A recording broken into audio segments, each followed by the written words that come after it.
누가복음 강의 99번째 빌라도의 법정에 서신 예수님, 이런 제목으로 말씀을 전하겠습니다. 여러분은 법정하면 어떤 느낌이 떠오르십니까? 본래 법정은 정의를 위해 존재하는 곳입니다.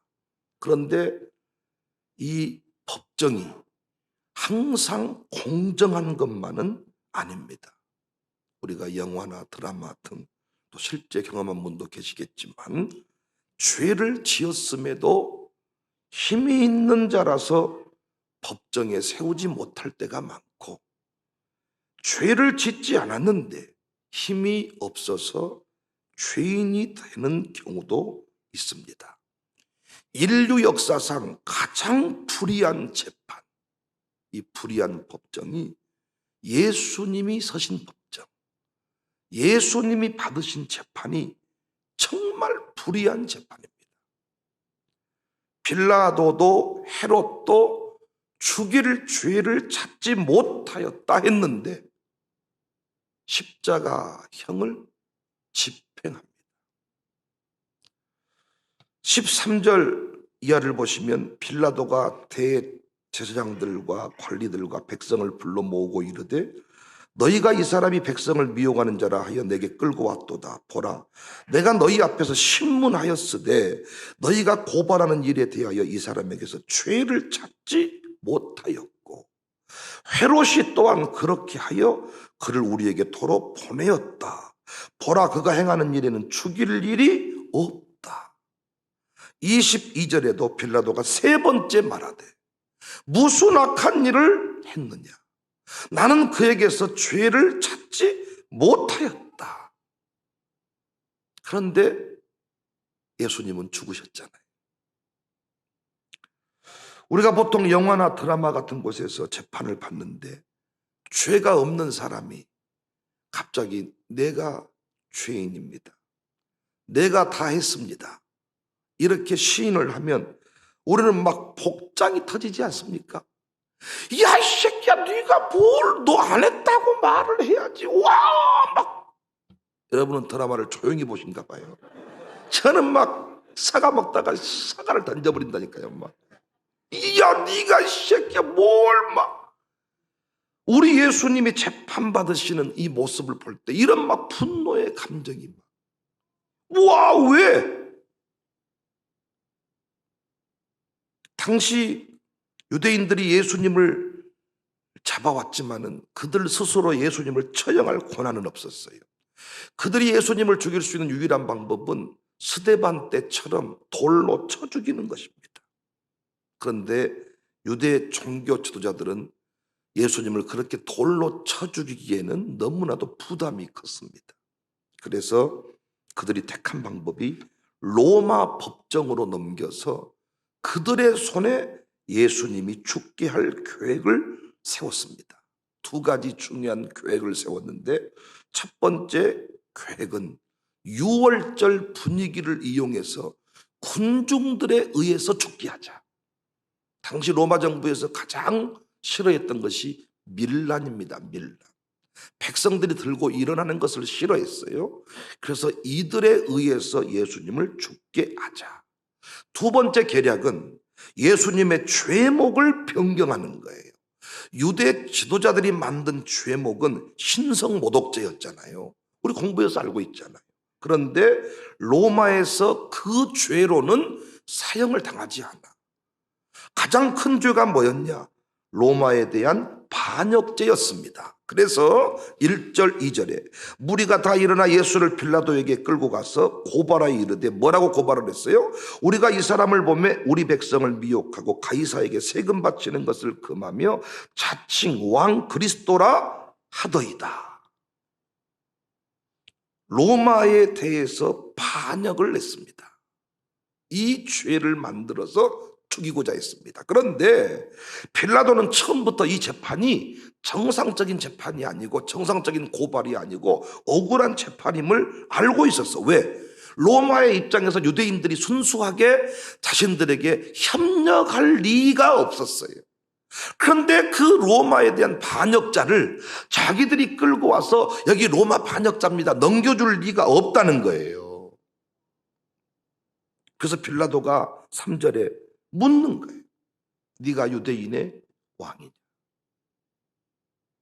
이때 예수님이 이르시되 내 말이 옳도다. 유대인의 왕이냐 물음. 이때 빌라도의 심정은 너 그렇게 말한 적 없지? 너 아니지?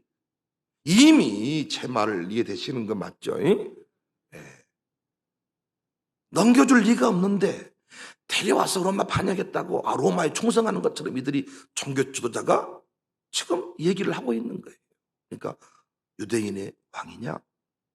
예수님이 아니요 이렇게 말할 줄 알았는데 내 말이 옳도다. 목을 잘라라 이렇게 말하는 게 아니야. 4절 말씀 보세요. 빌라도가 대제사장들과 무리에게 이르되 내가 보니 이 사람에게 죄가 없도다. 조금 전에 뭐라고 답했다 그랬어요? 유대인의 왕이냐? 그랬는데 맞도다. 근데 빌라도가 뭐라고 말해요?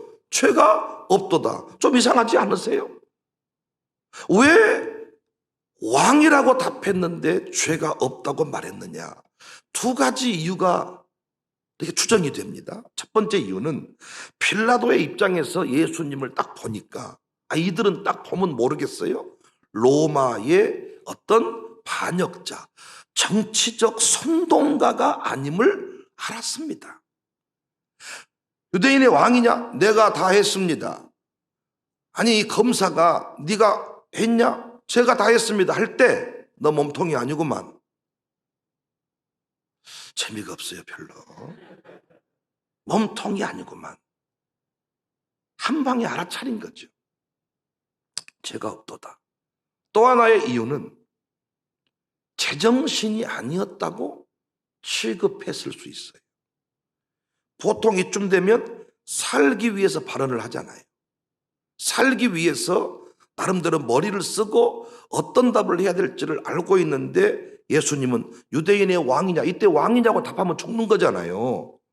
그런데 뭐라고 답해요? 내 말이 옳도다. 어린아이도 아는 소리, 이 말하면 안 되는 거잖아요. 그런데 옳도다.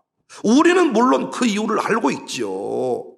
이렇게 죽으셔야 되니까 하나님의 계획대로 움직이시고자 하는 것이지만은 이 빌라도의 입장에서 보면 죽으려고 환장한 사람이잖아요. 네가 아예 죽어버리려고 마음을 먹었구나. 그러니까 죄 있는 사람은 보통 부정을 하는데 몸통이 아닌 사람들은 내가 다 했습니다. 순순히 시인을 하잖아요. 항상 시인을 안 하는데 시인을 하니까 제정신이 아니었는가 보다. 그래서 빌라도는 이 예수님의 판결을 자신이 하지 않고 머리를 썼는데 마치 유월절을 맞아서 예루살렘에 와 있던 갈릴리의 분봉왕 헤롯 안티파스 기억나시죠? 요한의 목을 잘라버렸던 이 헤롯이 예루살렘에 와 있었어요. 그래서 헤롯에게 이 예수님의 판결을 넘깁니다. 6절 빌라도가 듣고 그가 갈릴리 사람이냐 물어 헤롯의 관할에 속한 줄을 알고 헤롯에게 보내니 그때 헤롯이 예루살렘에 있더라. 예수님의 입장에서 이 헤롯에게 자신의 재판이 넘어가는 것은 위기였습니다. 왜 위기였습니까? 예수님은 예루살렘에서 죽으셔야 됩니다. 그런데 헤롯에게 재판이 넘어가면 다시 갈릴리로 끌려가서 거기서 재판을 받을 수가 있어요. 그런데 이 헤롯의 입장에서 예수님을 꼭 만나보고 싶었어. 잘 알다시피 헤롯도 제정신은 아니거든요. 그런데 예수님을 만나보고 싶었어. 소문을 많이 들었어. 8절 헤롯이 예수를 보고 매우 기뻐하니 이는 그의 소문을 들었으므로 보고자 한 지 오래였고 드디어 만나보고 싶었어. 또한 무엇이나 이적 행하심을 볼까 바랐던 용고로라. 예수님께서 기적을 많이 행하시니까 자신의 앞에서도 뭔가 대단한 일을 행할 줄 알고 예수님을 만나고 싶어. 드디어 빌라도가 예수를 넘긴다고 하니까 기분이 좋았던 거예요. 그런데 헤롯 앞에서는 예수님이 기적도 행하시지도 않고 침묵하십니다. 9절 여러 말로 물었지만은 아무 말도 대답하지 아니했다. 헤롯은 이런저런 상황을 따져보건대 예수님에게 매우 실망했던 것 같아요. 뭐 예수가 이래? 뭐 말도 못하고만 바보고만 아무 말도 안 해버린다니까요. 여기서 뭔가 막 불이 나타나고 막 기적이 나타나서 우와 그래서 이런 정도 되면 내가 처리를 해야 쓰겠다 이런 마음이 있었는데 예수님이 헤롯 앞에서는 침묵을 하신 거예요. 바보같이 아무 말도 하지 메가리가 풀려버렸어. 그래서 다시 헤롯이 빌라도에게 예수님을 돌려보냅니다. 11절 헤롯이 그 군인들과 함께 예수를 업신여기며 바보 취급을 한 거예요. 이런 모자란 사람이 있나.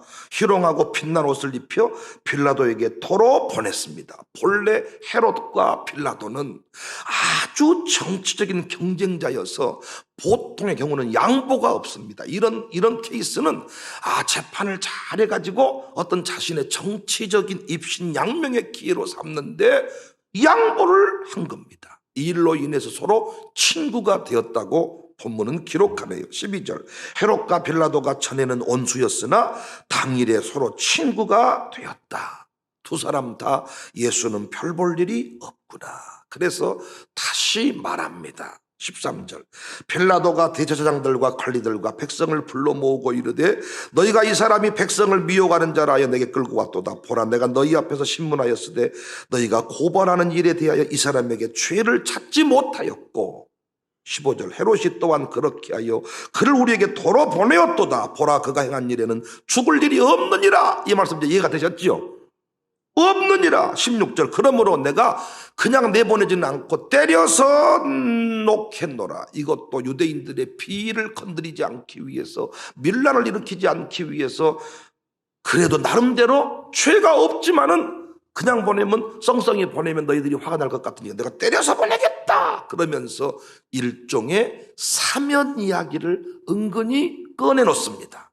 한 사람을 사면할 수 있는데 이번 기회에 예수를 사면이라고 꺼내 넣어 봐요. 그랬더니 군중들이 그렇게 하자고 한 게 아니고 소리를 지릅니다. 18절에 무리가 일제히 소리질러 이르되 이 사람을 없이 하고 바라바를 우리에게 놓아주소서 하니 이 바라바는 성중에서 일어난 밀란과 살인으로 밀란을 싫어했던 사람들이 그리고 살인자인데 바라바를 놓아주라고 소리를 지르는 겁니다. 하지만 빌라도는 또 예수님을 풀어주고자 했다. 무려 3번이나 이 일이 반복이 돼. 22절 빌라도가 3번째 말하되 이 사람이 무슨 악한 일을 했느냐. 그런데 결국 빌라도는 예수님을 풀어주지 못하고 십자가에 달려 죽게 합니다. 그 이유가 뭐냐? 백성을 이기지 못했다는 거예요. 23절 그들이 큰 소리로 재촉하여 십자가에 못 박기를 구하니 그들의 소리가 이긴지라. 이에 빌라도가 그들이 구하는 대로 하기를 언도하고 그들이 요구하는 자 곧 밀란과 살인으로 말미암아 옥에 갇힌 자를 놓아주고 예수는 넘겨주어 그들의 뜻대로 하게 하니라. 상식적으로 이해가 되지 않습니다. 어떻게 로마인이었던 빌라도는 예수님을 살려주자고 하고 동족이었던 유대인들은 예수님을 죽이자고 합니까? 이것이 원수마귀 대적의 역사입니다. 그래서 예수님께서 마태복음 10장 36절에 사람의 원수가 자기 집안 식구니라. MBC PD에게 KBC PD에게 KBS PD에게 담임 목사의 비리를 폭로한 사람이 누굴까요? 동네 주민자치위원일까요?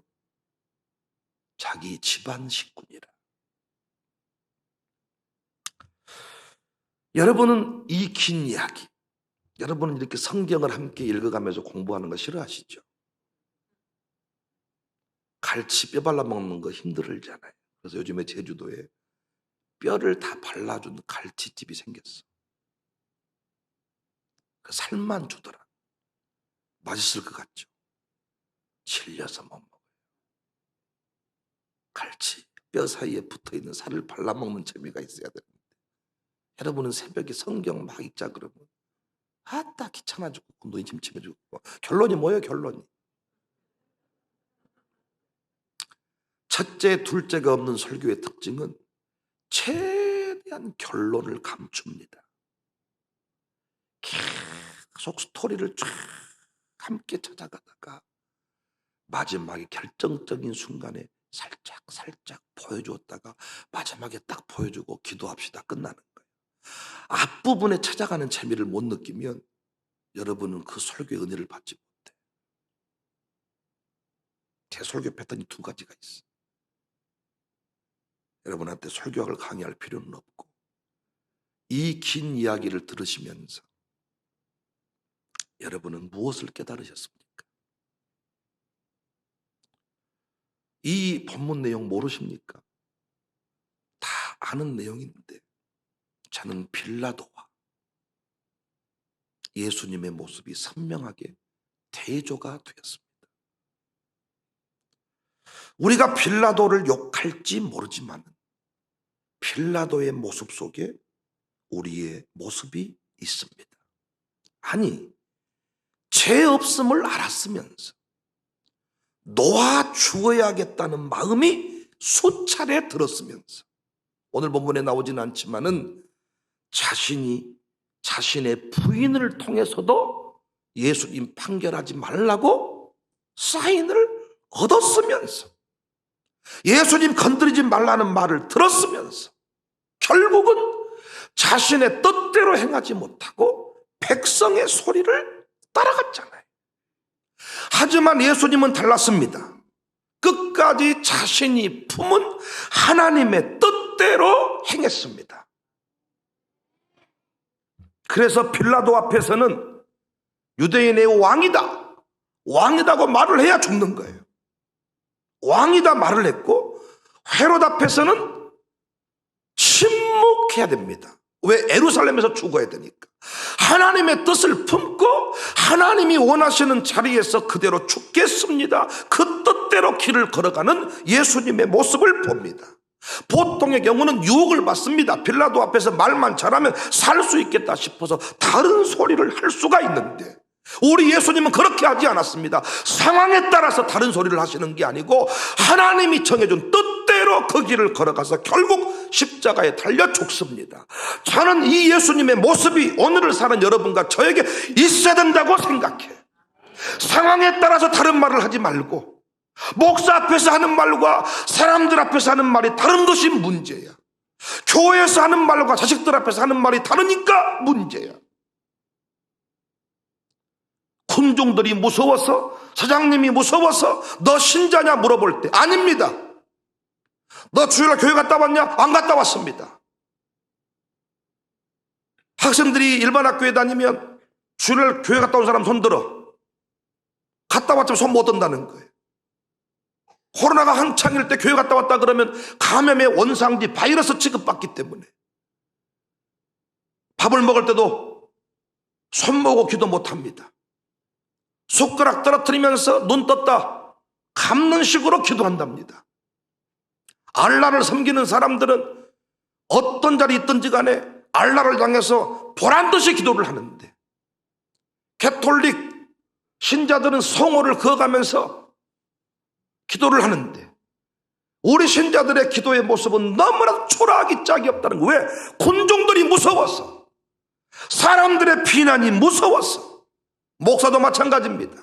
쫓겨날까 봐서, 목회가 어려워질까 봐서, 뻔히 아닌 줄 알면서, 양육을 제대로 받고 있지 않는 거 알면서, 사람들이 뒤에서 수군대는 거 알고 있으면서 말을 못 해주는 목사. 빌라도입니다. 빌라도. 우리가 예수님 배반했던 어제는 베드로를 공부했는데 그 본문 깊이 묵상하지 않는 이유가 뭐라 그랬습니까? 나는 배반하지 않기 때문입니다. 정말 여러분 배반하지 않으셨습니까?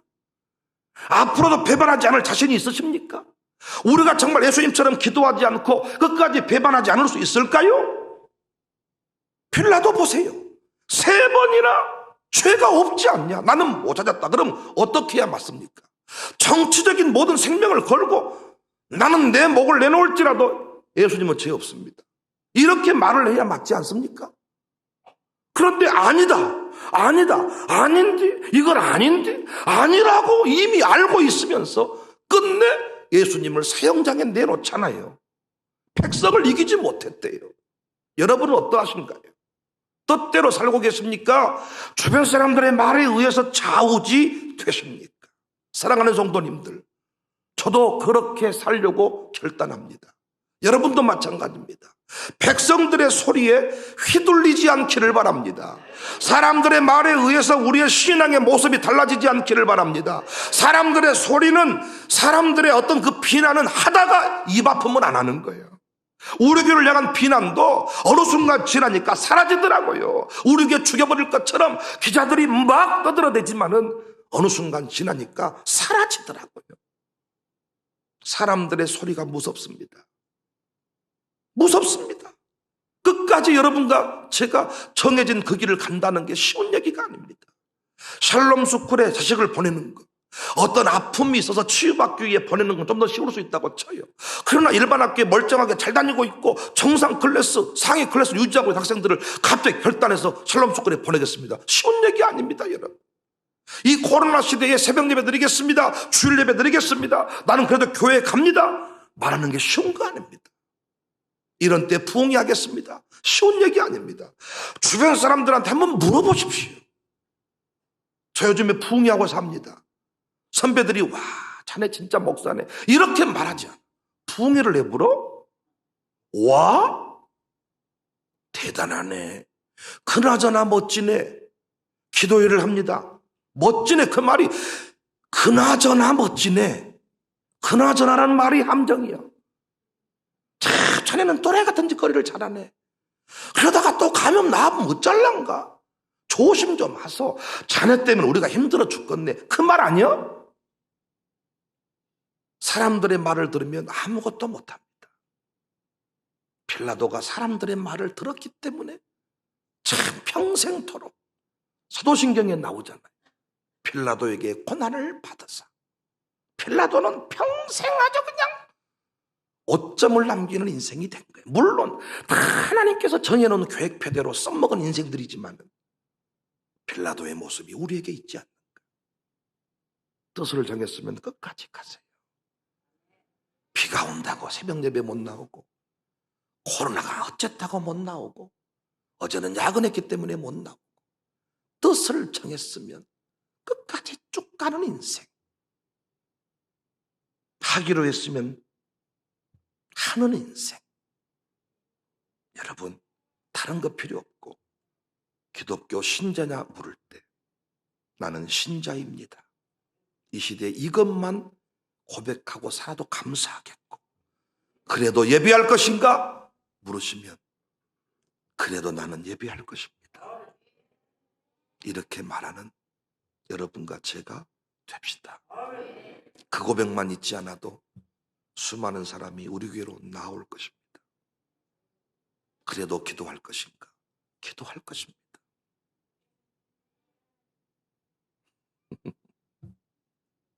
아멘이 아주. 자, 저 예수님 좋고 멋지지만 이 필라도 앞에 서신 예수님이 너무 멋졌어요. 깊이 묵상을 하면서 나도 이런 목사 돼야 되겠다. 뜻을 정하고 그 길을 걸어가는, 사람들이 뭐라고 하든지 간에 대통령이 됐으면 5년 동안은 소신껏 다 그 길을 걸어가는, 역사가 훗날 평가할 것이니까 다 그 길을 걸어가는 그런 지도자가 됐으면 좋겠다. 우리부터 그런 삶을 살아봅시다.